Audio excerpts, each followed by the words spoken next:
y estamos volviendo de comerciales en Club Bienestar TV. Y en Voces Expertas hoy día tenemos un tema apasionante que está afectando a un porcentaje altísimo de chilenos. Son los trastornos del sueño. Y para eso tenemos hoy día una invitada muy especial, es la doctora Jimena Verdugo, psiquiatra, que nos va a develar todos los temas importantes que debemos cuidar a propósito de nuestro bienestar psicológico y emocional, en un buen descanso y en cuidar nuestra higiene del sueño. Así que le damos una cordial bienvenida a nuestra doctora Jimena Verdugo. Muchas gracias. ¿Cómo estás, Jimena? Muy bien, gracias. Qué alegría tenerte. ¿Y tú cómo estás? Muy bien, muchas gracias. Cuéntanos, pues, ¿cuál es la realidad de la consulta psiquiátrica en torno a este tema del insomnio? La pandemia dejó sus estragos, aumentó psicopatologías que todavía aparentemente siguen manifestándose. ¿Cuál es tu visión al respecto de cómo se está dando la salud mental y específicamente este tema, ¿no? Que es las dificultades en el sueño en la población chilena? Bueno, efectivamente, es un tema que va en incremento. Después de la pandemia hay un antes y un después. Hubo un incremento realmente potencial respecto a los trastornos del sueño.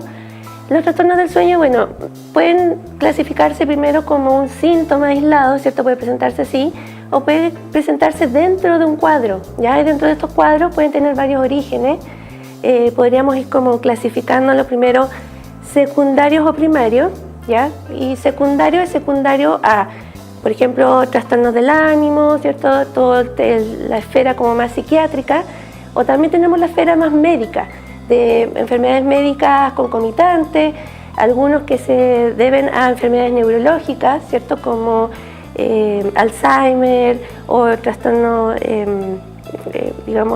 neurológico como enfermedades autoinmunes, o Parkinson, ¿cierto? Otro tipo de demencia, etcétera. Bueno, dependiendo como un poco del origen de este trastorno del sueño, podríamos ir clasificándolo en los distintos como grados y viendo qué tan severo es como para que poder consultar o no, pero siempre con atención a que como nosotros como persona que está sufriendo insomnio lo veamos como algo que hay que estar pendiente, ¿ya? De que si algo me está pasando en el sueño debería tener como la responsabilidad de consultarlo. Ya. Eso. O sea que no estamos hablando, o sea, podría ser algo muy menor, pero podría estar asociado a cosas bastante complejas, como incluso médicas, estamos hablando. Entonces la verdad es que es algo que debiésemos cuidar. Ahora, en un tal vez insomnio incipiente, ¿verdad? Que aparentemente estamos recién comenzando a propósito de un estrés laboral o un estrés familiar, con estos primeros síntomas. ¿Cuáles son como las medidas a lo mejor dentro de la higiene del sueño o medidas básicas para poder ir armonizando esta dimensión de dormir mejor? ¿Cuáles son las recomendaciones que tú ves? A ver, un poco como para clasificar esto de qué es incipiente o podríamos llamarlo como agudo, ¿cierto? Y agudo sería como menor a 3 meses. Entonces, si estamos dentro de los 3 primeros meses, nos vamos a asociarlo un poco al estrés, a lo que está viviendo la persona, y ahí vamos a decir, podría ser, ¿cierto?, un tema laboral, familiar, todo esto como factores externos que muchas veces podrían psicológicamente estar alterando el funcionamiento de la conducta de la persona o simplemente afectando el buen dormir. Y eso a veces llega a producirse una alteración de la estructura del sueño, ¿ya? Que se compone principalmente de estas 3 fases. La fase que es como del sueño más superficial, profundo, y el sueño REM, ¿ya? Cuando esta fase o estructura se pierde, ahí es cuando la persona empieza con problemas, por ejemplo, de memoria, problemas como otros síntomas como la habilidad emocional o pérdida de concentración, no está rindiendo en el trabajo, no está rindiendo en la familia, está con mucha irritabilidad, está con problemas de pareja. A veces se llega a tener como consecuencias que no tienen nada que ver con el tema que uno, con el que partió, que es el tema del sueño. Efectivamente. Ahora, ¿Qué podemos hacer? Como recomendación, ¿qué podemos hacer? Sientes Claro. tú, ¿qué se puede hacer cuando estamos recién comenzando con insomnio? Porque a veces hay recomendaciones como bien trivial, no sé, date una duchita antes de dormir, coloca aromaterapia, Justamente. desconecta dispositivos. ¿Qué sientes tú que a lo mejor en esos momentos sería bueno cuidar? Bueno, lo que yo siempre le recomiendo a mis pacientes es primero que nada el ejercicio, ¿ya? El ejercicio se ha visto y está demostrado con múltiples estudios que mejora la irrigación sanguínea en todo el sistema nervioso central, en el cerebro. Eso mejora mucho la concentración de las sustancias, ¿cierto? La bioquímica del cerebro. Y siempre se recomienda que este ejercicio no sea en la noche, ¿ya? Porque como tiene este factor activante, ¿cierto? De que activa el sistema simpático, siempre se recomienda más que sea en la mañana, ¿ya? Entonces despertarnos, hacer ejercicio, eso sería una súper buena recomendación para dormir bien en la noche, ¿ya? Que hay una separación de al menos 6 horas entre que hago el ejercicio y el sueño, ¿ya? Eso como para partir. Una pregunta, ¿qué tipo de ejercicio? ¿Es como tener que ir al gimnasio? ¿Pueden ser cosas sencillas como en la casa, A ver, lo rutinas que básicas? yo más recomiendo es que no sea un ejercicio demasiado violento, ¿ya? Porque los ejercicios que son violentos, por ejemplo, el box, ¿cierto? Aumenta mucho el cortisol porque la persona está como alerta, ¿cierto? Está en guardia de no ser atacado, ¿cierto? Ahí entonces activa todo el sistema simpático y a la persona le cuesta mucho más quedarse dormida. Versus un ejercicio que sea más suave, como el yoga, ¿cierto? Pilates, eso podría darnos como un ejercicio anaeróbico que aumenta nuevamente la irrigación sanguínea, mejora los factores, digamos, antiinflamatorios, ¿cierto? Y empieza como a liberar sustancias que son como más asociadas al buen dormir. Lo otro que yo recomiendo mucho es la meditación. Y esta meditación, bueno, tiene muchos estudios que se han demostrado que también equilibra las sustancias bioquímicas, ¿ya? Se ha visto que reduce el cortisol, que aumenta la serotonina, que aumenta también, hay un pic de dopamina, ¿cierto? Durante el tema de la meditación, y eso mejora sin duda todo lo que es el procesamiento del pensamiento, de la memoria, la concentración, y muchas veces con el tiempo, ¿cierto? Se puede usar como algo constante como para inducir el sueño y para prevenir estos episodios de estrés. O sea que estamos hablando de que, bueno, antiguamente se escuchaba de lo que es la meditación como simplemente aportarte al desarrollo espiritual. Pero aparentemente ahora estamos hablando de estas herramientas como para poder generar equilibrio en la neuroquímica, Exacto. equilibrio en ciertas zonas cerebrales para mejorar la calidad de vida. Exacto. Eso es interesante, ¿no? Porque antiguamente en los paradigmas más antiguos, que eran mucho más biologicistas, mucho más centrados en los fármacos, este aporte tal vez de otras prácticas no estaba muy considerado. ¿Qué opinas tú en relación con esa dimensión del aporte del holismo a la psiquiatría? A ver, yo opino que no hay que dejar de lado los fármacos, ¿ya? Pero también existe todo un conjunto de herramientas que sin duda nos aportan y nos aportan mucho más que una simple como ayuda de bienestar inicial, ¿cierto? O sea, como en el momento.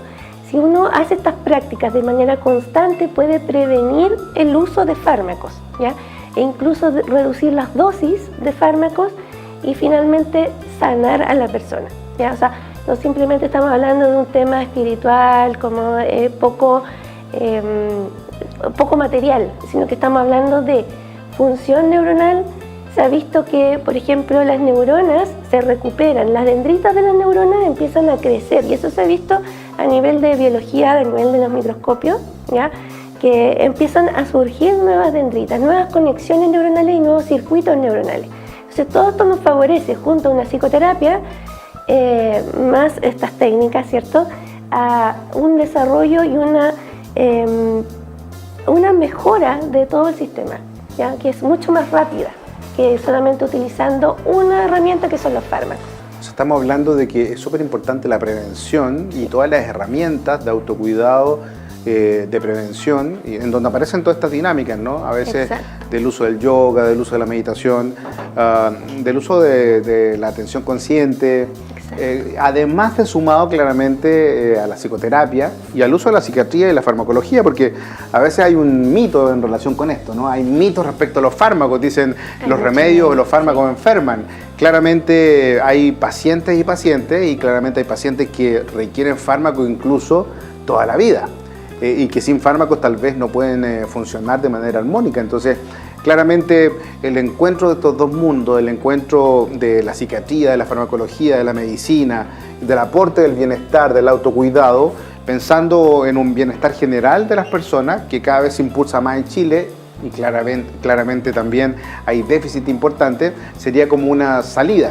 ¿Cuál sería el consejo tuyo que darías finalmente a los auditores respecto del uso del cuidado de la salud mental, de hacerse cargo, del uso de la psiquiatría o lo que sientas tú importante? Bueno, primero decirles que no tengan miedo a los psiquiatras, ¿ya? Porque me toca mucho pacientes que tienen miedo a consultar al psiquiatra, que piensan que le van a decir que están locos, que le van a dar fármacos, que los fármacos hacen mal. Hay muchos mitos, como dices tú, respecto a que se hacen dependientes. No son todos los fármacos, y si van con un tratamiento, con un psiquiatra que los va acompañando, los fármacos no son peligrosos, no son dañinos ya al sistema nervioso central, sino que al contrario, son una ayuda, un aporte. Es como decir, estoy en contra de los traumatólogos y no me quiero poner el yeso porque el yeso hace mal y no voy a poder mover nunca más el brazo. El yeso tiene su aporte y tiene su lugar, su tiempo de uso mientras la persona mejora. Es como un bastón mientras uno se recupera de una lesión, ¿ya? Pero no quiere decir que esto en el fondo vaya a estar de por vida. Ciertos casos sin duda van a requerir fármacos de por vida, pero son casos totalmente puntuales. Pero no le tengan miedo a consultar, ¿ya? Es mejor consultar de más que quedarse con la duda o no consultar a tiempo, que esto puede ir agravándose. El tema de la farmacología y en tu experiencia clínica, ¿no? ¿En qué pacientes tú sientes que tiene mejor efecto en función de tu especialidad? ¿Cuáles son los resultados que se observan y de qué manera? Bueno, en todos los cuadros, ya sean leves o más severos, hay digamos, algún tipo de mejoría, ¿ya? ¿Cierto? Que si la persona pone de su parte, ¿cierto? Hace las otras cosas, que en el fondo es levantarse temprano, hacer ejercicio, hacer la psicoterapia, porque a veces no adhieren a la psicoterapia pensando que el fármaco hace todo, la persona entonces no mejora o mejora parcialmente o recae. Entonces, si la persona toma los fármacos, hace la psicoterapia, hace otras actividades que son de tipo holística o meditación, va a mejorar antes y va a mejorar de manera más prolongada en el tiempo. Entonces, puede ser que nunca más requiera fármacos. Después de un tiempo de 3 o 6 meses de tratamiento, quizás nunca más requiera. Eso depende caso a caso, pero todos tienen algún tipo de mejoría, así que los invito a consultar. Muy bien. ¿Hay algunos consejos respecto de la higiene del sueño que estén descritos así como dentro de la psicología o de la psiquiatría? ¿Cuáles podrían ser? Por ejemplo, el uso de pantallas. Bueno, eso es súper conocido ya. El uso de filtros de color azul está súper en boga, digamos, ya todos los lentes casi tienen este filtro. Espera un poquitito. Eso primera vez que lo escucho. ¿En serio? ¿Cómo funciona esto de los filtros? Ya, mira, lo que pasa es que las pantallas emiten una radiación de luz azul, ¿ya? Que es dañina para, bueno, tanto en la retina como hacen que en el fondo el nervio supraquiasmático, que es el que actúa y activa el tema de la melatonina, en el fondo lo que nos avisa que es de día y es de noche, esté totalmente activo junto con las pantallas. Entonces, al tener este filtro de color azul, engañamos un poco el tema de que no es de noche, o sea, digamos, está oscuro, ¿cierto? A pesar de que uno está frente a una pantalla y es de noche, ¿ya? No es lo ideal. Bueno, casi todos los lentes hoy en día ya tienen el filtro, incluso venden lentes sin aumento, ¿cierto? Pero que tienen este filtro solo. Lo otro que venden son los filtros ya como externos de pantalla, en el fondo, que tú le puedes poner a un televisor, que es como una lámina azul, que también va a hacer que entre menos rayos de filtro azul. Lo otro que podemos hacer en las mañanas es tomar sol, ¿ya? Se ha visto que al menos con media hora mirando el sol o exponiéndose al sol, digamos, de forma directa, se estimula también este ciclo para poder ordenar el ciclo sueño-vigilia a nivel del día, del ciclo día-noche. Día-noche, eso. ¿Qué otra cosa podemos hacer? Bueno, el tema del ejercicio, que ya lo conversamos, el tema de la dieta. Comer en la noche siempre es bueno, siempre y cuando sea una dieta como un poco más liviana. Ya comer muy pesado en la noche va a hacer que nuestro sistema gástrico, ¿cierto? Todo el intestino esté trabajando durante la noche y esté todo el flujo sanguíneo concentrado en digerir. Y eso nos quita posibilidades de tener el flujo sanguíneo en el cerebro y poder limpiar nuestro sistema, digamos, más sistema nervioso. Muy bien. Jimena, ha sido un agrado tenerte. La Igualmente. verdad que hay cosas que es muy difícil para nosotros a veces comprender respecto a cómo opera la medicina, la psiquiatría, la farmacología, y claramente escucharte nos da tranquilidad y nos impulsa a atrevernos y lo principal, que es el autocuidado y buscar el bienestar en toda la área. Así que muchísimas gracias. Muchas Esperamos gracias a tenerte ti. pronto Gracias. en nuestro programa. Gracias al público, gracias.